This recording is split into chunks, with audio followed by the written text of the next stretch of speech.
அதிரடி கலெக்ஷன் சரவடி celebration the Chennai சில்க்ஸின் தீபாவளி கொண்டாட்டம். டான் பிக்சர்ஸ் தயாரிப்பில் தனுஷ் இயக்கி நடிக்கும் இட்லி கடை அக்டோபர் 1 முதல் உங்கள் அபிமான திரையரங்குகளில். GT Holidays, South India's #1 travel brand. You know you are special when you're with GT Holidays.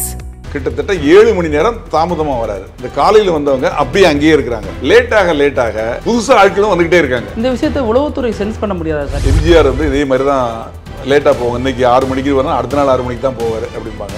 ஆனால் பொதுமக்கள் அங்கேயே உட்காந்துருப்பாங்க. அதே மாதிரி இவருக்கு கூட்டம் வருது அப்படின்னு நினைக்கிறாரு. இவர் தன்னை ஒரு எம்ஜிஆராக நினைச்சுக்கிறாரு. திரு வைகோ அவர்கள் வந்து எழுச்சி பயணம் அப்படின்னு ஆரம்பிச்சாங்க. இன்னைக்கு காலையில் ஆரம்பிச்சு நாளைக்கு காலையில முடிஞ்சு புரட்சி தலைவர் எம்ஜிஆர் வந்து அமெரிக்காவுக்கு போய் ட்ரீட்மெண்ட் பண்ணிட்டு திரும்பி வரார். முதல் நாள் காலையிலேருந்து வெளியூர்லேருந்து வண்டிகள் மூலமாக வர ஆரம்பித்தாங்க. அவர் வந்து அடுத்த நாள் காலையில் 10 மணிக்கு வந்து வீட்டுக்கு போயிட்டார் ஏர்போர்ட்லேருந்து.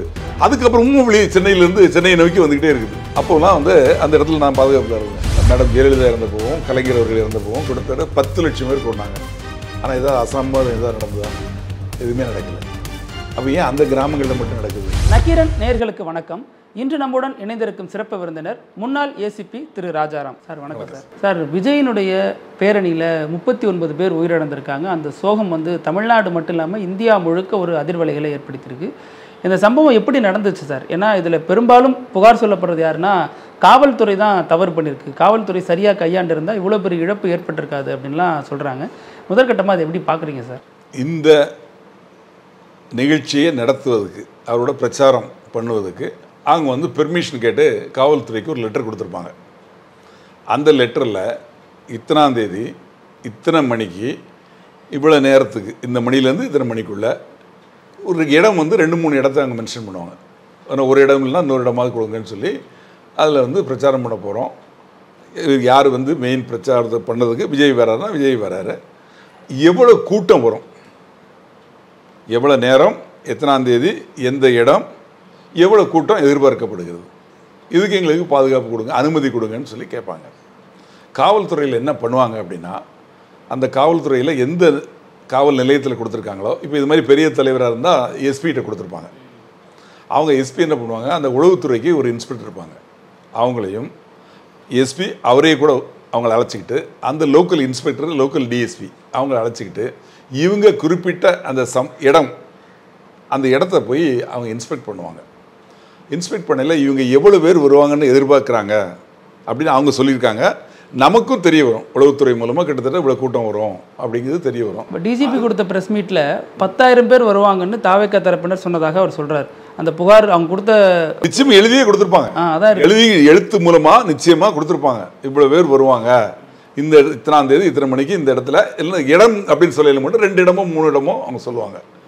காவல்துறை வந்து அவங்க சொல்ல 3 இடத்தையும் போய் பார்ப்பாங்க. பார்த்து எந்த இடத்துல வந்து வசதியாக இருக்குது, ஈஸியாக இருக்குது, பொதுமக்களுக்கு இடையூறு இல்லாமல் இருக்குது, வரக்கூடிய மக்களுக்கு பாதுகாப்பாக இருக்கும், ஒரு பிரச்சனை அந்த இடத்த விட்டு அவங்க எப்படி வெளியே ஈஸியாக அவங்க எக்ஸிட் ஆகி போக முடியும் அப்படிங்கிற சூழ்நிலையை பார்ப்பாங்க. உளவுத்துறை மூலமாக எவ்வளோ பேர் வருவாங்க அப்படிங்கிறது இவங்களும் கணிச்சிருப்பாங்க. அதுக்கப்புறமா இவங்க வந்து அதில் எந்த இடத்துல கொடுக்குறோன்னு சொல்லிட்டு அதுக்கு லைசன்ஸ் இஷ்யூ பண்ணுவாங்க. அதில் கண்டிஷன்ஸ் சொல்லியிருப்பாங்க. இத்தனாம் தேதி இத்தனை மணிலேருந்து இத்தனை மணி வரைக்கும் இந்த இடத்துல நீங்கள் கேட்டபடி உங்களுக்கு அனுமதி கொடுக்கப்படுகிறது, கீழ்கண்ட நிபந்தனைகள் விதிக்கப்படுகிறது அப்படின்னு சொல்லிட்டு இந்த மாதிரி என்னென்ன நிபந்தனைகள் அப்படி சொல்லுவாங்க. அந்த குறிப்பிட்ட டயத்துக்குள்ளே தான் நீங்கள் பண்ணணும் பிரச்சாரம். நீங்கள் வந்து அங்கே வரக்கூடிய மக்களுக்கு தேவையான தண்ணீர் வசதி, மற்ற வசதிகள்லாம் நீங்கள் செஞ்சு கொடுக்கணும். இந்த மாதிரி சில கண்டிஷன்ஸ் சொல்லியிருப்பாங்க. அதுக்கு மீறி நீங்கள் நடந்தால் உங்கள் பேரில் சட்டப்படி நடவடிக்கை எடுக்கப்படும் அப்படின்னு அதில் சொல்லியிருப்பாங்க. இப்போ இதில் நேரம் தவறி வந்திருக்காருங்கிறது இதில் என்ன பிரச்சனைனா, அவருக்கு அங்கே கொடுக்கப்பட்ட டைம் 12 மணி மத்தியானம். அந்த 12 மணிக்கு அவர் வராரு அப்படின்னா அவரை பார்க்குறதுக்கு வந்தவங்க, அவர் கட்சியை சேர்ந்தவங்க, பெண்கள், குழந்தைகள், இதில் இன்னொரு விஷயம் சொல்லுவாங்க, வயதானவர்கள், பெண்கள், குழந்தைகள் எல்லாம் நீங்கள் வரவழைக்கக்கூடாதுன்னு ஒரு கண்டிஷன் சொல்லியிருப்பாங்க. ஓஹோ, நீங்கள் வரக்கூடாதுன்னு அவங்கள நீங்கள் கட்டுப்படுத்திக்கணும் அப்படின்னு சொல்லி அந்த கண்டிஷனில் சொல்லியிருப்பாங்க. இப்போது இந்த 12 மணிக்கு வராருன்னா காலையிலேயே இந்த கூட்டம் கூட ஆரம்பிச்சிடும்.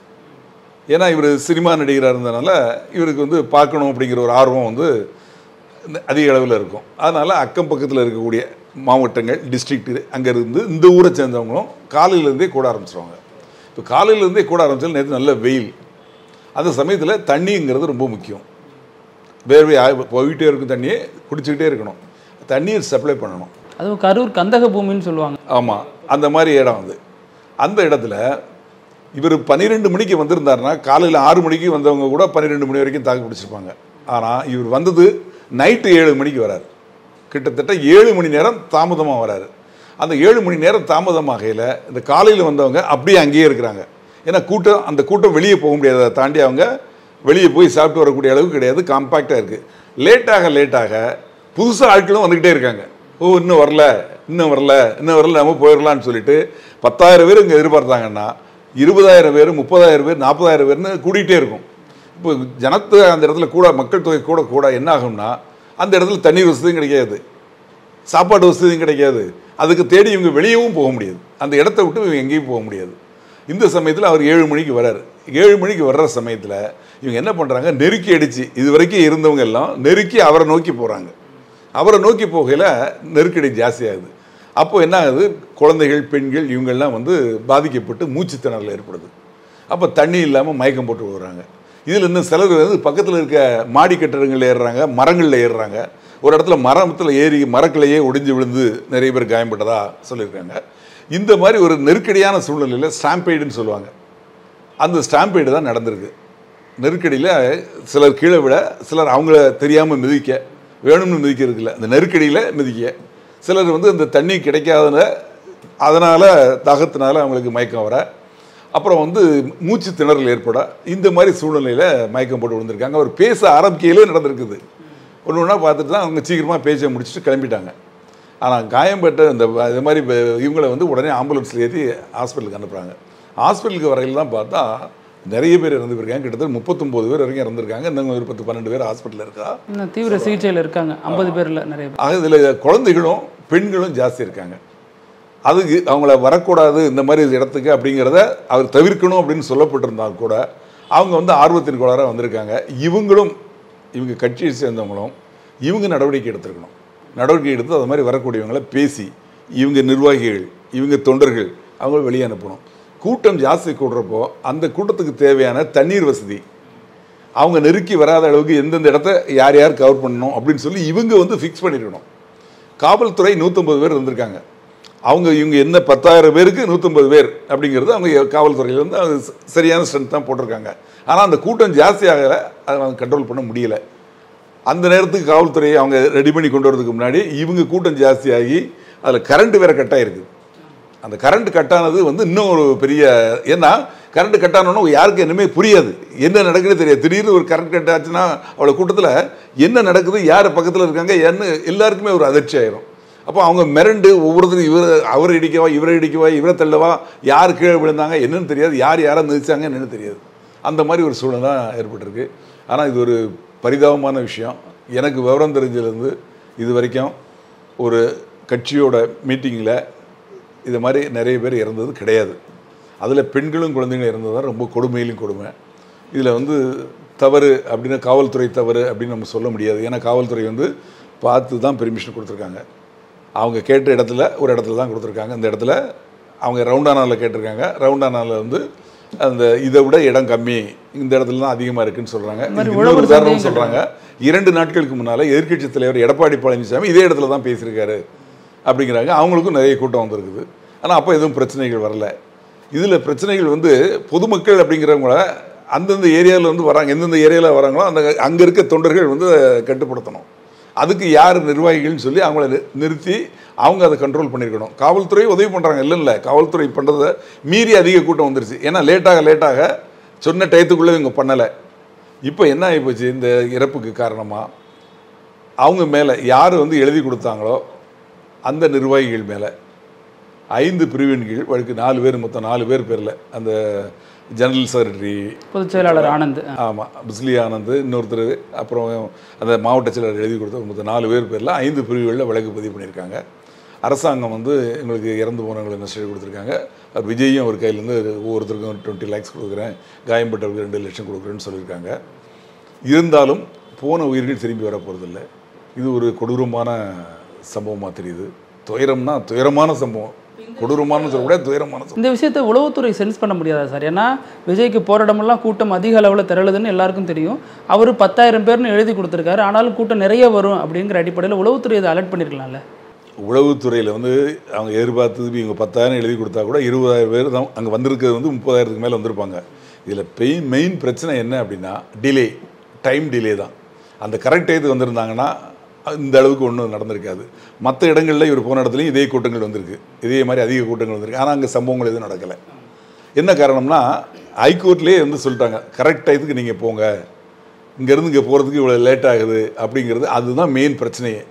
அந்த ஒரு இடத்துலேருந்து இன்னொரு இடத்துக்கு மூவ் பண்ணுறது அப்படிங்கிறப்போ டிலே ஆகுது, தொண்டர்கள்லாம் முன்னாடி பின்னாடி மறிக்கிறாங்க அப்படின்னா அதை நீங்கள் தான் கட்டுப்படுத்தணும். கட்டுப்படுத்தி அவங்கள போக சொல்லி உங்கள் நிர்வாகிகளை வச்சு கிளியர் பண்ணி நீங்கள் வரணும். இல்லை இது மாதிரி பை ரோடு போகையில் இந்த மாதிரி நிறைய கூட்டங்கள் வருது, பிரச்சனைகள் இருக்குன்னா நீங்கள் எந்த பாயிண்டில் பேசுகிறீங்களோ அந்த பாயிண்ட்டுக்கு மட்டும் ஹெலிபேட் வச்சு ஹெலிகாப்டரில் போய் அங்கே போய் இறங்கி கரெக்ட் டயத்தில் போய் இறங்கி பேசிட்டு கரெக்ட் டயத்தில் நீங்கள் அங்கே போய் இன்னும் அடுத்த இடத்துல பேசலாம், அடுத்த இடத்துல போயிடலாம். அந்த மாதிரி திட்டங்கள் போடணுமே தவிர சொன்ன டயத்தில் கரெக்டாக போனால் இந்த பிரச்சனைகள் கிடையாது. அந்த காலத்தில் எம்ஜிஆர் இதே மாதிரி தான் லேட்டாக போவாங்க. இன்றைக்கி 6 மணிக்கு வரணும், அடுத்த நாள் 6 மணிக்கு தான் போவார் அப்படிம்பாங்க. ஆனால் பொதுமக்கள் அங்கேயே உட்காந்துருப்பாங்க, சாப்பிடாம மட்டும் சொல்லி பட்னியாகவே இருந்தாலும் ராத்திரி முழுக்குனாலும் உட்காந்துருப்பாங்க. அதே மாதிரி இவருக்கு கூட்டம் வருது அப்படின்னு நினைக்கிறாரு, இவர் தன்னை ஒரு எம்ஜிஆராக நினச்சிக்கிறாரு. அது தப்பு கிடையாது. ஆனால் அந்த மக்களுக்கு எந்த ஒரு சூழ்நிலை வரக்கூடிய இத்தனை உயிர்கள் பலியாகக்கூடிய ஒரு சூழ்நிலை நேற்று நடந்திருக்குன்னா அதை அவங்கள கட்டுப்படுத்தக்கூடிய கடமை அரசுக்கும் இருக்குது. அரசுக்கு இல்லைன்னு சொல்லலை, காவல்துறைக்கும் இருக்குது. அதே சமயத்தில் நடத்தக்கூடியவங்க அவங்கள தேடி தான் வராங்க, அவங்கள பார்க்க தான் வராங்க, அவங்கள நாடி தான் வராங்க. அவங்களுக்கு தேவையான வசதிகள் பாதுகாப்பு அவங்களும் செய்யணும். கரெக்டாக அந்த சொன்ன டயத்தில் அவங்க வந்திருந்தாங்கன்னா இந்த பிரச்சனைகள்லாம் தவிர்க்கப்பட்டிருக்கும். அப்படி இதில் அடுத்த கட்டமாக தாவேகா தலைவர் விஜய் கைது செய்யப்படுறதுக்கான வாய்ப்புகள்லாம் இருக்கிற மாதிரி சொல்லப்படுது. சட்ட ரீதியாக அதுக்கு என்னென்ன வாய்ப்புகள் இருக்குது சார்? எஃப்ஐஆரில் அவர் பேர் குறிப்பிடப்படலை. இது வரைக்கும் அவர் மீது வழக்கு பேரில் நிர்வாகிக்கு பேரில் தான் குறிப்பிடப்பட்டிருக்கு. அதனால் அவர் மீது கைது நடவடிக்கை இருக்காது அப்படின்னு நான் நம்புகிறேன். இதுக்கிடையில் அவரே உயர்நீதிமன்றத்தில் ஒரு வழக்கு தொடர்ந்து இந்த சம்பவம் குறித்து சிபிஐ மூலமாக விசாரிக்கணும் அப்படின்னு முயற்சி பண்ணுறதாகவும் கேள்விப்படுறேன். அதுக்கு வாய்ப்பு இருக்குது. இதுக்கிடையில் அரசு போலீஸு கேஸ் ரிஜிஸ்டர் பண்ணியிருக்காங்க. அரசு நடவடிக்கைக்கு போவாங்களா அப்படிங்கிறது இப்போ உடனே சொல்ல முடியாது. ரெண்டாவது ஒரு ஆணையம், அருணா ஜெகதீசன் ஓய்வு பெற்ற நீதிபதி, அவங்க மூலமாக விசாரணைக்கு கமிஷனோட போட்டிருக்காங்க. ஆக இது நடந்துகிட்டு இருக்கு. இந்த சூழ்நிலையில் அவரை கைது பண்ணுவாங்க அப்படின்னு நான் நினைக்கல. அது வேறு மாதிரி சூழ்நிலைகளை உருவாக்கும். ஆனால் இதே மாதிரி அல்லு அர்ஜுனா அப்படிங்கிற ஒரு நடிகர் அதை வச்சு படம் ரிலீஸ் ஆன சமயத்தில் இதே மாதிரி அங்கே திடீர்னு எதிர்பாராத விதமாக அவர் வந்துட்டார் தேட்டருக்கு. அப்போது ஒரு தாயும் குழந்தையும் வந்தவங்க பாதிக்கப்படலை, இறந்துட்டாங்கன்னு நினைக்கிறேன். அதுக்கு அவர் கைது செய்யப்பட்டார். ஆமாம், அப்புறம் கோர்ட்டு மூலமாக பிணையில் விடப்பட்டார். அதெல்லாம் நடந்தது. ஆனால் இதில் நடக்குமா அப்படிங்கிறதுல அவர் ஒரு நடிகர் மட்டுமே. இதில் ஒரு அரசியல் தலைவராகவும் இருக்கிறாரு, நடிகராகவும் இருக்கிறார். அதனால் இதில் இந்த சூழ்நிலையில் இருக்காது அப்படின்னு நினைக்கிறேன். காவல்துறை இனிமேல் என்ன மாதிரியான முன்னெச்சரிக்கை நடவடிக்கைகள்லாம் எடுக்கும் சார்? இது எல்லா கட்சிகளுக்குமான நெருக்கடியை கொடுக்குமா, அல்லது இனிமேல் எல்லா கட்சியும் கூட்டம் கூடுறப்ப இந்த மாதிரிலாம் இருக்கக்கூடாது? காவல்துறைக்கு இது ஒரு பாடம். இது வரைக்கும் ஒரு சூழ்நிலை நடந்ததில்லை. அந்த காலத்தில் எம்ஜிஆர் அவங்க வர்றப்போ நிறைய கூட்டம் கூடும், ஜெயலலிதா மேடம் வரையில் நிறைய கூட்டம் கூடும், கலைஞர் வரையில் கூட்டம் கூடும். ஆனால் இந்த மாதிரி சம்பவங்கள் எதுவுமே நடந்தது இல்லை. ஆனால் இப்போ இந்த மாதிரி ஒரு சம்பவம் நடந்திருக்கு. அதில் பாதிக்கப்பட்டது பெண்களும் குழந்தைகளும். அதுதான் ரொம்ப வேதனையாக இருக்குது. அவங்க பாதிக்கப்பட்டு அவங்க இறந்து போயிருக்காங்க அப்படின்னா அதுக்கு ஒரு சரியான தீர்வு காணணும். தீர்வு காண்றதுக்கு காவல்துறை பிளானிங் வேறு மாதிரி மாற்றணும். இந்த மாதிரி முக்கியமான தலைவர்கள், அதிக அளவில் இவங்களுக்காக கூட்டம் வரக்கூடியது தலைவர்கள் இவங்க பை ரோடு மூவ் பண்ணால் எல்லா இடத்துலையுமே டிராஃபிக் ஜாம் ஆகும், எல்லாருக்குமே பாதிப்பு ஏற்படும். இப்போ இந்த குறிப்பிட்ட இடங்களில் பேசுகிறாங்கன்னா பை ஏர் அந்த இடத்துக்கு அவங்க போகிற மாதிரி, ஹெலிகாப்டர் மூலம் போகிற மாதிரி. முன்னாள் முதல்வர் ஜெயலலிதா அந்த மாதிரி பிரச்சாரம் நம்ம இவங்க கூட பண்ணாங்களே, அவங்க பேருனா சிஎம் ஜெயலலிதா அவங்க இருக்கையில் பண்ணாங்க. இப்போ ஒரு கமலஹாசன் அவங்க கூட பிரச்சாரத்துக்கு அந்த மாதிரிலாம் பண்ணாங்க. அது மாதிரி சில விஷயங்களை இப்போ லேட்டஸ்ட்டாக பிளான் பண்ணணும். அதே மாதிரி உளவுத்துறையை முடுக்கி விட்டு என்ன இப்போ இவங்க என்ன சொன்னாலும் என்ன சட்டத்திட்டங்க போட்டாலும் பொதுமக்கள் இவரை பார்க்கணுங்கிற ஆர்வத்தில் வர்றப்போ அதை தடுக்க முடியாது நம்மளால். அப்போ வர்றவங்களுக்கு எப்படி பாதுகாப்பு கொடுக்கணும், அவங்களுக்கு என்ன பிரச்சனைகள் வராமல் பார்க்கணும் அப்படிங்கிறத காவல்துறையும் திங்க் பண்ணணும். இன்னொன்று சொல்றாங்க சார், திட்டமிட்ட சதியாக இருக்க வாய்ப்பு இருக்குங்கிறாங்க. சதியெல்லாம் இருக்கு. அந்த அரசியலுக்குள்ள நான் உங்களை இணைக்க விரும்பல. ஆனால் இந்த கேள்வி எப்படி உருவாகுதுன்னா சார், இது திட்டமிட்டு செயற்கையாக நடந்திருக்க வாய்ப்புகள் இருக்குமா? இது மாதிரிலாம் நடக்குமா? காவல்துறை விசாரிக்கிறாங்க, விசாரணையில தெரிய வரும். ஆனால் எனக்கு தெரிஞ்ச அளவில் இல்லை சதி இருக்கிற மாதிரி தெரியல. இது ஒரு ஆக்சிடெண்ட். சரியான முறையில் திட்டமிடாதனால சொன்ன டயத்துக்கு வந்திருந்தாங்கன்னா கூட்டம் கம்மியாக இருந்திருக்கும். அதே மாதிரி அங்கே இருக்கிறவங்க வந்து அதிக நேரம் வெயிலில் அவங்க காத்திருக்க வேண்டிய ஒரு சூழ்நிலை ஏற்பட்டிருக்காது, மயங்கி விழக்கூடிய ஒரு சூழ்நிலை ஏற்பட்டிருக்காது. அதனால் இது ஒரு இயற்கையாக நடந்த சம்பவம் தான்.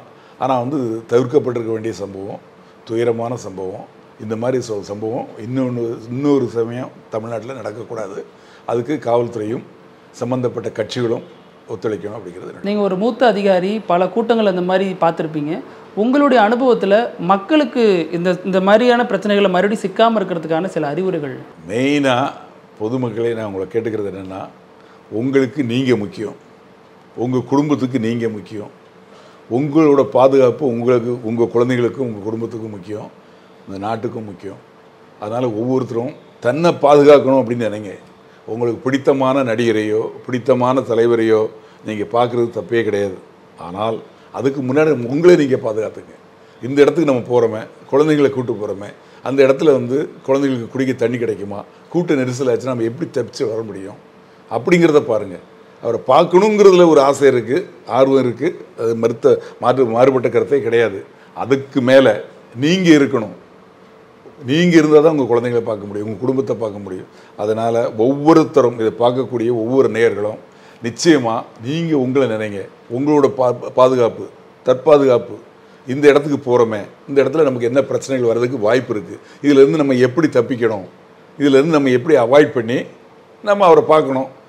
திரையில் பார்க்குறோம், டிவியில் பார்க்குறோம், நேராக பார்க்கணுங்கிற ஆர்வம் இருந்தாலும் அதை எங்கேருந்து பார்த்தா நம்ம பார்க்க முடியும், எப்படி இந்த கூட்டத்துக்குள்ளே போய் சிக்கக்கூடாது, இந்த மாதிரி ஒரு பிரச்சனைக்குள்ளே சிக்கக்கூடாது அப்படின்னு யோசித்து பார்க்கணும். சென்னை மாநகரத்தில் வேலை பார்த்தனால நான் சொல்கிறேன், நிறைய விஐபிஸ்ங்க தான் இருக்காங்க. விஐபிஎஸ் மூவ்மெண்ட்டு நிறைய இங்கே தான் இருக்குது. எல்லா பெரிய பெரிய தலைவர்களும் இங்கே தான் மீட்டிங்லாம் போடுவாங்க, இங்கே வராங்க. அப்போலாம் ஏகப்பட்ட கூட்டங்கள் வரும்.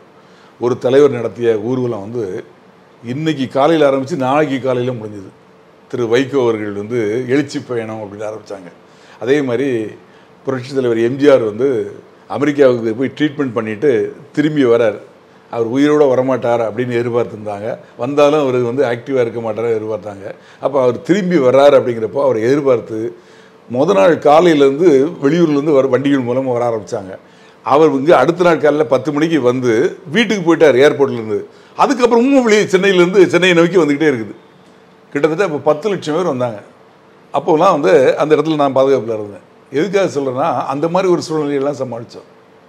அதே மாதிரி ராஜீவ்காந்தி இறந்தப்போ இந்த மாதிரி முக்கியமான சம்பவங்கள்லாம் வந்து நான் பாதுகாப்பு பணியில் இருந்திருக்கேன், பார்த்துருக்குறேன். ஆனால் இந்த மாதிரி ஒரு சூழ்நிலை அப்படிங்கிறத வந்து சென்னையில் இருக்கிறவங்க கூட்டம் கூட தான் செய்யும். இப்போ மேடம் ஜெயலலிதா இறந்தப்போவும் கலைஞர் அவர்கள் இறந்தப்போவும் கிட்டத்தட்ட 10 லட்சம் பேர் கொண்டாங்க. ஆனால் ஏதாவது அசம்பாதம் எதாவது நடந்ததா? எதுவுமே நடக்கலை.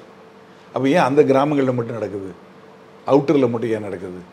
அதை கொஞ்சம் திங்க் பண்ணி பார்க்கணும். திங்க் பண்ணி பார்த்து பொதுமக்களே நீங்கள் நிச்சயமாக உஷாராக இருங்க. கொஞ்சம் உங்களை காப்பாற்றணும் அப்படிங்கிற எண்ணத்தோடு நீங்கள் மூவ் பண்ணுங்கள். காவல்துறையும் அதுக்கு தகுந்த மாதிரி நடவடிக்கை எடுங்க.